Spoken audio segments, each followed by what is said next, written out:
bienvenue dans un nouveau point lecture. Et oui, je sais, il y en a déjà eu un il y a 4 jours. Il s'est envoyé sur la chaîne, enfin je l'ai envoyé en voulant effacer, c'était un brouillon sans la miniature. Du coup, je suis vraiment désolée si vous en avez déjà eu un. Moi, enfin voilà, c'est un peu le seul type de vidéo que j'ai l'occasion de pouvoir vous présenter. Déjà parce que j'ai beaucoup de retard par rapport aux posts Instagram qui sont un peu un journal de bord de mes lectures et ce sur quoi je me réfère après pour vous faire les vidéos. Je me dis, ah bah tiens, s'il y a juste 2 lectures de retard, je vais pas faire un point lecture pour ça. Et là, il y en a quand même pas mal et j'essaie chaque fois de vous en faire en petites parties sans vouloir que vous en ayez 3 à la fois non plus, parce que je sais qu'on n'aime pas trop avoir toujours les mêmes types de vidéos. Moi, les points lecture, c'est typique, parce que j'adore regarder en chaîne YouTube, donc ça me dérange absolument pas de me binge-watcher que des points lecture. Mais je sais que pour certains, peut-être ça pourrait pas trop le faire, enfin que ça risquerait d'être trop redondant, ce que je peux tout à fait comprendre. Donc ma foi, désolée si vous avez un peu que ça ces prochains temps. C'est vrai que pour ne rien vous cacher, je vais bientôt déménager. J'espère du coup avoir de meilleurs paysages si je puis dire, d'endroits pour faire de chouettes vidéos. Donc je pense que jusque là, jusqu'au 15 octobre, donc la date du déménagement, je pense que du coup ce sera un peu que des points lecture que vous aurez. Désolée si ça ne convient pas, mais c'est un peu tout ce que je peux apporter pour le moment, dans la mesure où j'ai pas tellement d'idées d'autres formats. Et je vous avoue que je me réjouis que ce déménagement arrive, dans la mesure où j'espère qu'il apportera un nouveau souffle à la chaîne, puisque je commence aussi, justement, comme je vous en avais dit il y a quelques mois en arrière, de me demander si la chaîne avait encore du sens. Donc voilà, j'espère que ce nouveau souffle arrivera à ramener un petit peu d'énergie, une nouvelle énergie plutôt, à la chaîne. Ce serait trop cool. Donc en tout cas, on n'est pas là pour faire que du blabla hors bouquin, vous êtes là pour parler de bouquins. Donc c'est parti, on commence tout de suite avec le premier. Donc quand je vous parle de retard, là on est vraiment sur le post, il date du 8 janvier quoi, donc bientôt 8-9 mois. Il s'agit donc d'une lecture que j'ai faite dans le cadre de un emprunt de la bibliothèque de mon quartier. Il s'agit du Cache-Cache Mortel, écrit par Nate Cosmotech,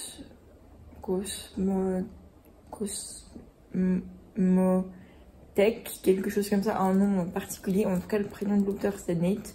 J'essaierai de vous l'écrire juste en bas, ou de toute manière vous l'aurez dans la barre d'information. Publié chez Ozu Édition. Donc c'est un petit jeunesse, globalement assez accessible, je dirais un public entre 8, 9, 10 ans, enfin les débuts de lecture. Alors peut-être pas ce type d'histoire là, parce qu'on est quand même un peu, alors pas de l'horreur, mais du cache-cache mortel avec un peu un monstre, etc. Enfin qui pourrait facilement faire peur aux enfants. Donc peut-être pas le donner trop jeune non plus, ou en tout cas faire de la lecture accompagnée avec, enfin bref. On suit donc Oli qui après une partie de cache-cache se retrouve dans du coup le cache-cache mortel, endroit où les enfants qui jouent à ce fameux jeu ne sont pas retrouvés. C'est un peu brouillon comme résumé, je suis désolée, mais il est vrai que ça fait du coup depuis janvier que j'ai lu cette histoire. Du coup les résumés sont plus très frais dans ma mémoire. Je sais par contre que j'avais adoré cette histoire, le côté justement histoire courte. J'imagine que c'est un one shot, mais histoire assez courte, et la thématique un peu Halloween, gothique, sans pour autant faire trop peur, en tout cas pas pour moi, même si c'est quand même assez prenant. Moi en tout cas je n'ai pas eu trop peur, mais effectivement je pense que pour des plus jeunes ça pourrait faire peur, surtout pour les fans de cache-cache. Le but n'est pas de dégoûter de ce jeu, mais voilà, qu'il peut aussi y avoir des histoires dans ce type d'univers, et dans mon cas je l'ai vraiment beaucoup aimé. Donc j'espère que pourquoi pas elle pourrait plaire à vos enfants, ou même à vos enfants ou aux enfants de vos connaissances, ou même à vous, si on garde son âme d'enfant, c'est toujours aussi cool. Donc même à vous, si vous êtes tenté de le lire, franchement il est hyper accessible, il est écrit gros, hyper simple de compréhension, donc n'hésitez pas, foncez. Le prochain, il s'agit de nouveau d'une lecture lue à peu près dans ces eaux-là, donc plus beaucoup de souvenirs du résumé. Et je crois que je l'avais globalement apprécié, mais sans plus. Il s'agit de Nos cœurs maudits de Mélissa Albert chez PKJ, où on va suivre Ivy, 17 ans, qui est témoin de malheurs, comment dire, d'événements étranges de plus en plus au fil de la rentrée scolaire, ou en tout cas durant l'été. Une femme au bord d'un lac près de chez elle qui semble la reconnaître. Un lapin mort. Enfin, je vais éviter de rentrer trop dans les détails parce que je crois que c'est assez macabre. Et en fait, il va y avoir un saut dans le passé pour que Ivy puisse, avec ses pouvoirs, arriver à inverser les sorts jetés par sa mère il y a de ça 17 ans plus tôt, enfin en tout cas avant la naissance d'Ivy. À nouveau un résumé assez brouillon. J'ai trouvé cette histoire en demi-teinte parce que justement vraiment on a le côté, bon on est beaucoup sur de la magie, des sorcières, etc. Mais une mère de famille, donc la mère d'Ivy, de ce que je peux m'en souvenir, était assez dérangée. Le père, bon on sait pas trop, voilà. Le frère de Ivy, je crois qu'il avait quelques problèmes aussi. Elle, c'est un peu une des seules qui arrive à garder, je pense, un esprit un peu sain dans cette famille. Et vraiment les rebondissements entre passé et présent, bon, qui peut justement voilà, nous permettre de comprendre un peu mieux l'histoire. Donc alterner entre la jeune Ivy et la jeune la mère d'Ivy en plus jeune, pour savoir comment et pourquoi elle a lancé ses sortilèges. Ça c'est super intéressant. Mais les alternances faisaient que des fois on comprenait pas trop comment, il y avait pas tellement, j'avais pas l'impression qu'il y avait tellement de manières différentes d'écrire ou de parler entre la mère et la fille à leur adolescence, qui était un petit peu compliqué à comprendre.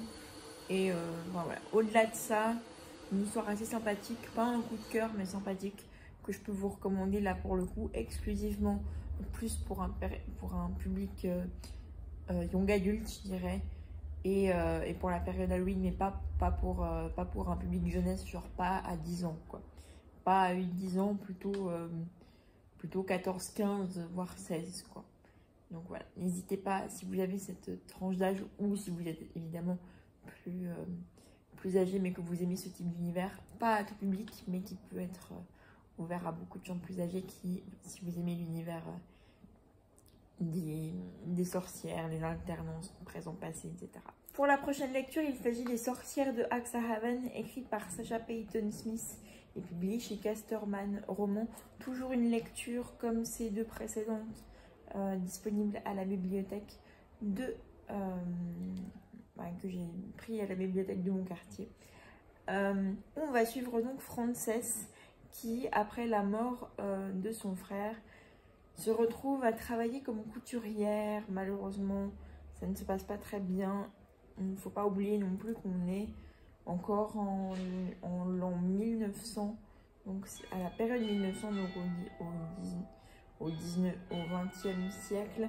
Les femmes ne sont pas encore très bien vues, etc. Et elle découvre l'issue de ses pouvoirs. Elle découvre ses pouvoirs à l'issue d'une situation assez particulière. Je ne vais pas forcément entrer dans les détails, je vous laisse découvrir.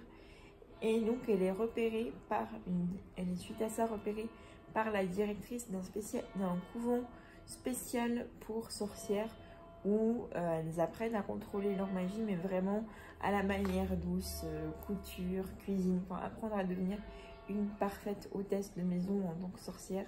Mais Frances, elle n'a aucune envie de ça. Elle a surtout envie de pouvoir apprendre, certes, à contrôler ses pouvoirs, mais c'est totalement pour justement arriver à venger la mort de son frère, dont elle est plus qu'attachée. C'est très compliqué au décès de son frère d'arriver à s'en relever. On sent d'ailleurs l'attachement encore plus que présent qu'elle a auprès de son frère, ça me permet du coup de rebondir directement sur mon avis. J'ai trouvé très bien cette histoire, j'ai beaucoup aimé l'univers, même si on est un peu dans le style, je sais pas si on peut dire victorien, parce que je crois que c'est un peu plus tard, mais bref, même si on est un petit peu plus dans un univers passé, si je puis dire, qu'on n'est pas au 21e siècle, c'était quand même écrit de manière hyper simple. Vous voyez, je m'imaginais très bien les paysages à Londres, etc. J'avais aucun problème là-dessus. J'ai beaucoup aimé justement le personnage de Frances, la niaque qu'elle peut avoir pour certaines choses, dont son apprentissage. Par contre, c'est vrai qu'elle reste très attachée à son frère. Je me suis demandé si c'était encore un peu sain à des moments. J'ai trouvé qu'elle en faisait que l'autrice avait peut-être presque à certains moments, mais mon avis reste de nouveau, comme je vous dis, à chaque fois très personnel, mais qu'elle a vraiment appuyé sur le fait que ça restait très compliqué pour Frances de faire le deuil de son frère, qu'elle n'arrivait pas à s'en détacher tout simplement. Et moi qui m'a un peu à des moments saoulée de dire ouais, je peux comprendre, hein. Enfin, je veux dire, ton frère, une personne dans la famille proche, c'est super, suivant la relation que tu as, en l'occurrence ça devait être une belle relation qu'il devait avoir, mais enfin voilà, à un moment donné, comme tout le monde, il faut pouvoir faire son deuil. Certains ça prendra beaucoup de temps, d'autres moins, mais à mon sens, dans une histoire, parce que c'est pas la même chose évidemment que dans la vie réelle, dans une histoire, à mon sens, j'aurais aimé que ça puisse, qu'elle puisse arriver à avancer un peu. Parce qu'à des moments, oui, c'est touchant, et à d'autres moments, c'est presque un peu lourd, ce fait de ne pas arriver à avancer. Enfin, j'ai peut-être l'air un peu sans cœur, je suis désolée. Je veux en aucun cas dire que quelqu'un doit faire son deuil d'une manière ou d'une autre, mais simplement dans un livre, c'est pas la même chose que dans la vie réelle. La vie réelle, pour moi, on devrait pouvoir prendre tout le temps qu'on a besoin, même plusieurs années s'il faut. Mais dans un livre, je suis désolée, moi je m'attends au changement de caractère à un moment donné. Une personne n'est pas toujours restée sur un même type de sentiments. Voilà, c'est tout ce que je veux dire. De nouveau, on parle d'un livre, on parle pas de la vie. Je ne parle absolument pas de la vie en général. Pour les personnes qui sont en train de faire des deuils, je ne vais absolument pas paraître cruelle. Prenez le temps dont vous avez besoin. Là, je parle simplement du monde littéraire. Voilà. En tout cas, tout ça pour dire que j'ai globalement bien aimé cette histoire. Après, je sais pas pourquoi le tome 2 ne me correspond, je sais pas, m'attirait pas forcément. Donc, je pense pas lire la suite. Mais en tout cas, pour un premier tome, c'était très chouette. Et je vous la recommande si vous l'avez toujours pas lu, si vous aimez l'univers des sorcières, des écoles de magie, etc. Voilà, je pense que je vais m'arrêter là pour la vidéo dans la mesure où je n'ai bientôt plus de batterie et je pense que vous pouvez l'entendre derrière moi avec la fenêtre ouverte, que je suis près d'une école, donc on entend les cris des enfants, etc.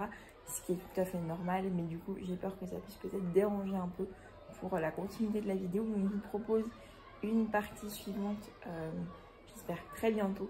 D'ici là, j'espère que vous avez passé un bon moment en ma compagnie. Désolée encore pour cet affilage de points lecture qui va arriver, mais ça pourrait être à jour. Je pense que c'est bien que je vous en fasse quelques-uns. En tout cas, pour moi, c'était un plaisir de vous tourner cette vidéo. J'espère que vous l'aurez appréciée. Je vous souhaite une très bonne suite de journée ou de soirée. Tout dépend à quel moment vous regardez cette vidéo. Et d'ici là, prenez soin de vous, faites-vous plaisir. Ciao, ciao!